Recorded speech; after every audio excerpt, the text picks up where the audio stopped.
Hello everyone. आपने देखा होगा एक मूवी मेकर को एक परफेक्ट सीन बनाने के लिए बहुत सारे कट्स लगाने पड़ते हैं, या दूसरी लैंग्वेज में कहें तो सीन को एडिट करना होता है। ठीक इसी तरह इंग्लिश ग्रामर में भी क्लास 8 to 12 के बच्चों को एक क्वेश्चन दिया जाता है जिसे उन्हें एडिट करना होता है। But the good part is that they have to pick out only one mistake in each sentence. So you are watching this video because you want to know that how is editing done. So अगर आप भी editing का question देख के घबरा जाते हैं then not to worry, because I am going to discuss all the tips and techniques by which you can easily solve the question of editing, and I'll also discuss all the topics which are generally included in the question of editing.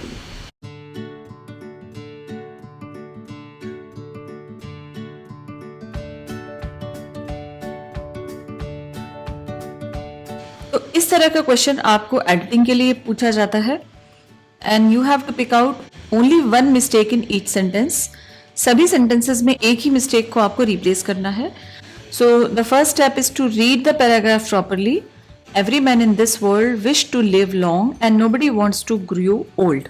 So जहाँ full stop है वहाँ तक आप अच्छे से read कर लीजिए.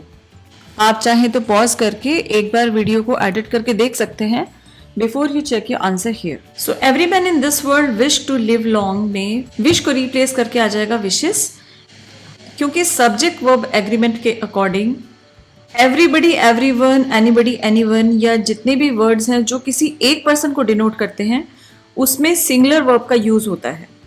यानी जो rules हम third person singular subject के साथ लगाते हैं वही rules हमें यहाँ लगाने हैं, क्योंकि यहाँ हम एक person की बात कर रहे हैं। We are talking about one person at one time. So singular subject will be used with the singular verb. You can watch this video in the grammar playlist. इसीलिए every man in this world जो complete subject है उसके साथ singular verb यानी wishes का use होगा. And nobody wants to grow old. So यहाँ पर भी clear है कि grew के साथ grow आएगा. यहाँ to और grow ये infinitives हैं और infinitive के साथ first form का use होता है. So to grow old. But this desire at man is never fulfilled आपको क्लियर हो गया होगा कि एट की जगह ऑफ आएगा.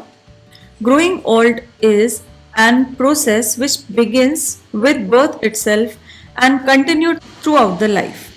सो growing old is a process. So we have read in articles that a is used before all the consonant sounds.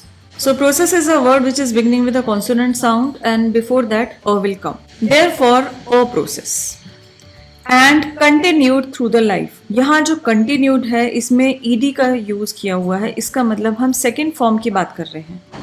सो अगर हम किसी भी वर्ड में सेकेंड फॉर्म का यूज करेंगे इसका मतलब कि हम पास्ट टेंस की बात कर रहे हैं. लेकिन अगर यहाँ हम मीनिंग को समझें that growing old is a process which begins with birth itself, तो हम ऑलरेडी प्रेजेंट टेंस में बात कर रहे हैं, यानी आज के लिए बात कर रहे हैं. तो इसीलिए यहाँ पर भी प्रेजेंट टेंस का यूज होगा, इसीलिए कॉन्टिन्यूड की जगह कॉन्टिन्यूस आएगा. When the child is birth, all the parts of his body are tiny. So at the place of birth, born will come when the child is born. अब ये child is born जो है ये passive voice है. इस तरह के sentences में is are plus third form का यूज होता है, जैसे अभी सेंटेंस था the child is born.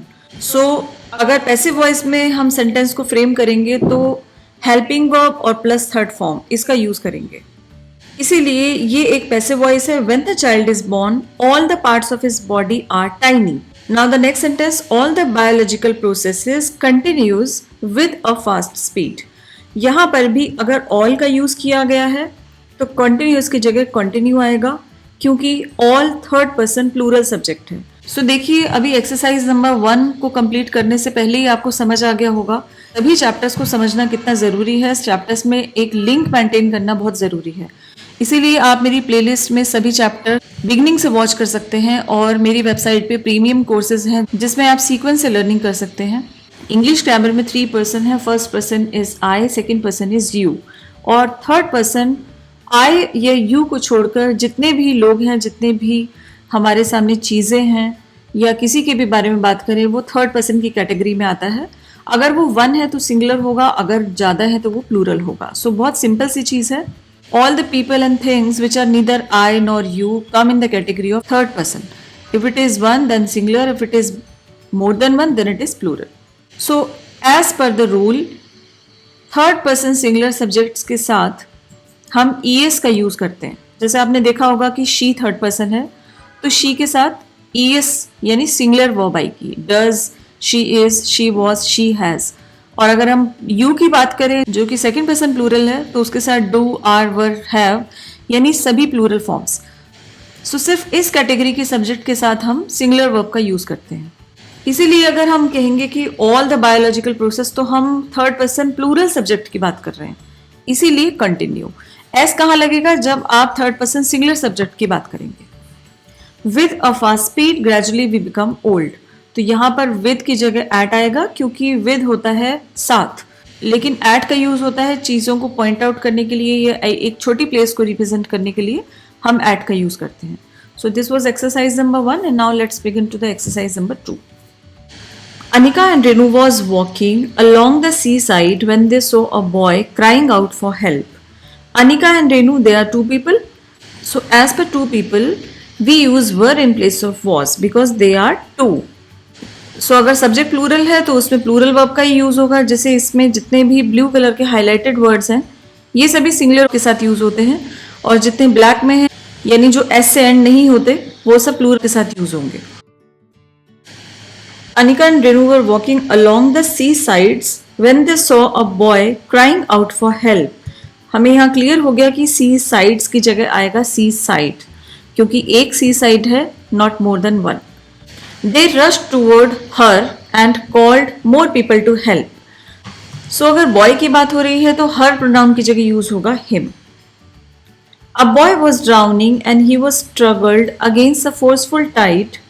So यहाँ पर अ बॉय की जगह द बॉय। अब हम ये समझते हैं कि why the boy has come.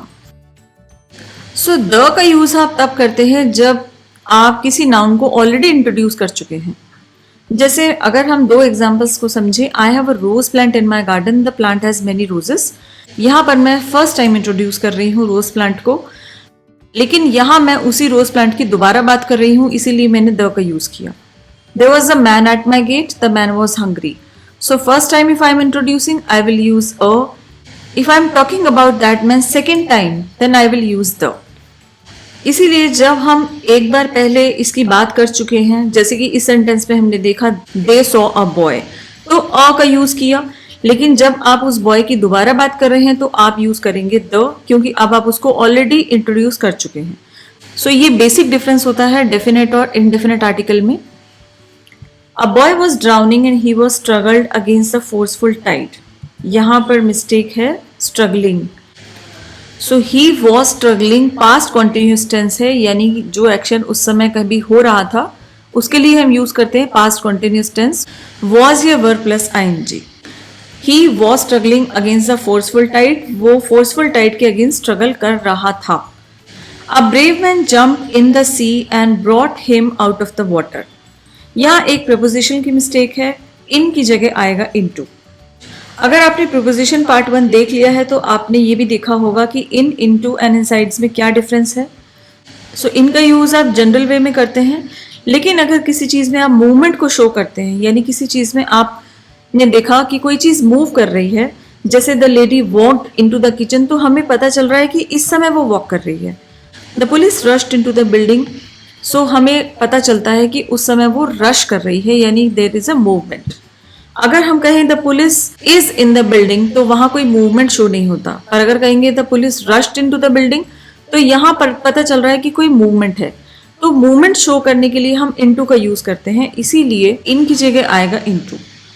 And brought him out of the water, thus his life was save. Again passive voice की मिस्टेक है, वॉज प्लस थर्ड फॉर्म का यूज होता है पैसिव वॉइस में। जो हमने पहले भी देखा था कि पास्ट इंडेफिनिट का कोई भी सेंटेंस अगर पैसिव वॉइस में यूज करना है तो was were plus third form का यूज होता है। इसीलिए सेंटेंस है the boy was saved, was और third form. The boy felt ashamed of his carefulness. So यहाँ स्ट्रक्चरल मिस्टेक है कि केयरफुलनेस की जगह आएगा केयरलेसनेस। सो यहाँ मीनिंग ही ऑपोजिट था, इसीलिए इस तरह की मिस्टेक भी आपको देखने को मिल सकती है। सो फ्रेंड्स, अगर आप बहुत सारे क्वेश्चंस की प्रैक्टिस करना चाहते हैं तो आप इस वेबसाइट को विजिट करिए। आपको बहुत सारे नोट्स, बुक्स और प्रीमियम कोर्सेज अवेलेबल होंगे जिससे आप इनफ प्रैक्टिस कर सकते हैं। So now let's move to exercise number 3. I would advise to take a pause and try to do yourself. A great gentleman which had traveled in Africa tell his friends that he and his servant has earned a lot of money and fame. Which एक relative pronoun है और अगर आप person की बात करते हैं तो यूज करेंगे who. इसके बाद सेकेंड सेंटेंस में अगर आपने पास्ट टेंस की बात की, क्योंकि अब आप पुरानी बात कर रहे हैं तो टेल की जगह आएगा टोल्ड.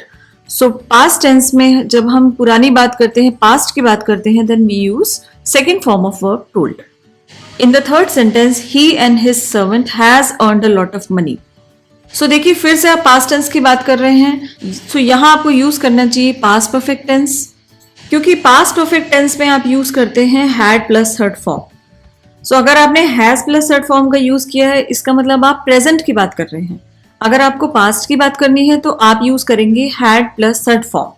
इसीलिए यहाँ सर्वेंट के साथ आएगा had. Servant had earned a lot of money and fame. Hearing this everybody on once asked him. So ये एक फ्रेज है जिसमें मिस्टेक है एट वंस, क्योंकि एट वंस का मतलब होता है अचानक से, एकदम से. सो ऑन वंस की जगह आएगा at once. Asked him how he had managed to do so. So manage की जगह आएगा manage. This is the same mistake. Had के साथ आप यूज करते हैं third form of verb. Laughed, the traveler said that it was the most wonderful.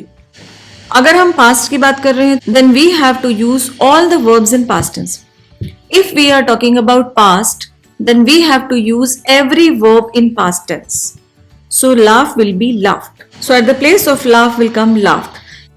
Further he added that he had deposited a lot earlier in bank for future. So far, further, furthest 3 degrees of adverbs हैं और adjectives हैं, लेकिन depend करता है कि किस condition में हम उसे कहाँ यूज कर रहे हैं. सो इसे डिटेल में जानने के लिए भी आप इसका पर्टिकुलर वीडियो देख सकते हैं. He had deposited a lot money because past tense की बात कर रहे हैं, इसीलिए second form of verb deposited. And now exercise number 4. All living things needs water to stay alive. यहाँ third person singular subject, इसीलिए need. Water was present in all the things. So was की जगह is आएगा, क्योंकि हम आज की बात कर रहे हैं कि water सभी चीजों में present है, कल की बात नहीं कर रहे. So water is present in all the things that we eat and drink. हर उस चीज में water है जो हम खाते हैं या जो हम पीते हैं. तो जब दो चीजों को हम कंबाइन करते हैं तो हम किस कंजंक्शन का यूज करते हैं? एंड का. 70% of our body weight is made up of water. Our body lose water in the form of sweat और urine. Again third person singular subject, so singular verb. And fifth में अगेन जब आप दो चीजों को कनेक्ट कर रहे हैं, दो चीजों की बात कर रहे हैं, तो कंजंक्शन एंड का यूज करेंगे. Rain is a main source of water. So for की जगह आएगा ऑफ. किसी भी चीज को जब आप रिलेट करते हैं तब आप ऑफ का यूज करते हैं. We should be very clear about a water we drink. So जैसा हमने आर्टिकल्स में पढ़ा था, जब आप किसी पर्टिकुलर चीज की बात करते हैं तब आप यूज करते हैं the. We must not wasting water. यहाँ स्ट्रक्चरल मिस्टेक है, क्योंकि मस्ट एक मॉडल वर्ब है. मॉडल वर्ब्स के साथ आप यूज करते हैं first form of verb. Try to save water. So this was all in this video. Please don't forget to like, share and subscribe. And you can also buy our books from our website, and they are also available on Amazon. Thanks for watching this video. Stay connected.